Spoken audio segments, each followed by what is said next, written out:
Hey guys, just wanted to make a video on swedging. We're going to be swedging some 45 caliber ACP bullets tonight. We're going to be using 40 Smith & Wesson brass, more than once fired, probably 2 or 3 times fired. We're going to be cutting that brass down, annealing it, and we're going to swedge I use a 7.62 by 3.9 AK-47 bullet as my core. We're going to use that to swedge into the 40 caliber ACP brass, or the 40 caliber brass. The lead starts out at .311, and we're going to swedge it up to a .451. So we're really going to squish it down and expand it inside the brass. The brass is also going to expand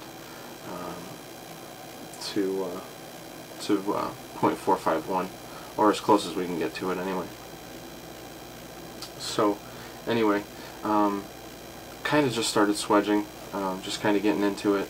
It's definitely a learning experience. It's a trial by error thing. I started casting and reloading my own about a year ago. I've been shooting pretty much my whole life, but wanted to save some money. It wasn't just about the money for me. I kind of like, all aspects of shooting, and I felt like we should be reloading our own anyway, for several reasons. But that's a different video, and I want to make some more videos.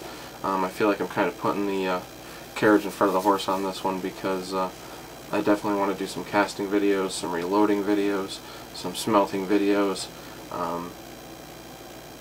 But this is just something that I'm really into right now, so kind of wanted to share it with everybody. But I did want to say, there are a couple channels that, if you're watching this video, I would highly recommend you going to check out. One of which being Iraq Veteran 8888. Just a fantastic channel. He's got a ton of stuff on there.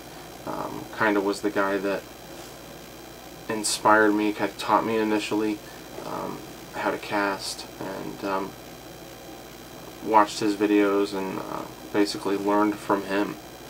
And I just can't say enough about the guy. He's a great guy, and great channel. Check it out. Definitely check it out. Another channel I think you should check out is AmmoSmith, or ammosmith.com. Again, the guy he's really a genius. I would highly recommend checking out all of his videos. He just has so many unique and fun and different things to do with reloading that it really keeps it fresh. It's nice. So highly recommend him. Also, another video I'd like to recommend is Daywalker, and I think it's 527, and I meant to write it down, but I forgot. And but definitely type in Daywalker, and it's followed by 3 numbers, but I can't remember exactly the sequence.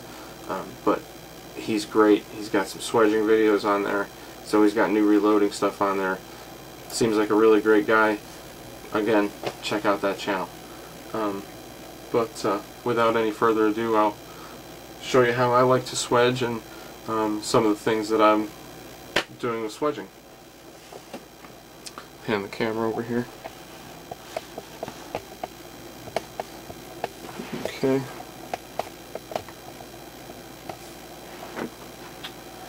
So this is what I'm using for my swedging press.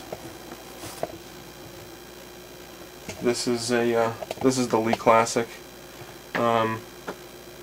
cast iron. There are swedging presses that you can buy specifically for swedging, if you want to spend the money. For me, just learning at this part of my learning curve, as I'm climbing the hill here, I felt like $90 was enough for me to spend at Midway, and it's been doing okay for me. So I could say that, you know, for anybody that wants to start to get into it, this is a nice beginning press. At least it has been for me. So first of all, we're going to use, this is the company that I bought the dies from. This is CH40. Okay, and this is the 45 ACP kit. Comes with 2 dies. Comes with a core seating die, which is this one. Okay, that's what it looks like. Okay. The inner part of this die is going to be the inside diameter of this die right here is eventually going to be the outside diameter of our bullet. 0.451. And this is our core seating punch.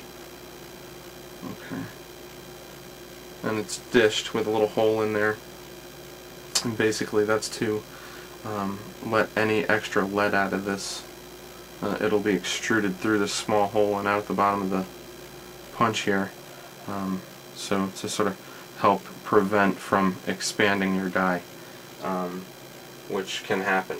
So you really have to be careful of that and not overdo it, because they will bulge, and you have to basically replace your punch at that point. So this is what we want to come up with eventually. This is our 45 ACP. Okay, and you can see that the brass comes up high enough that it's going to cover any of the bearing surface of the barrel. We got a nice deep dish hollow point on there, and we also have a nice radius on the front of the bullet here, and that's what's known as the ogive. Okay, again, this is a fired 40 caliber Smith & Wesson that I've cut down with my little Harbor Freight saw. You can buy at Harbor Freight for about 25 bucks or so. And you just get one of these little guys and you figure out how deep you want to make your cut.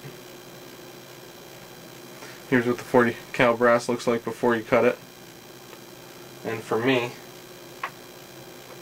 right about this length right here seems to work out good. And that's something you have to experiment with and try. And again, this is a trial by error type of a hobby here.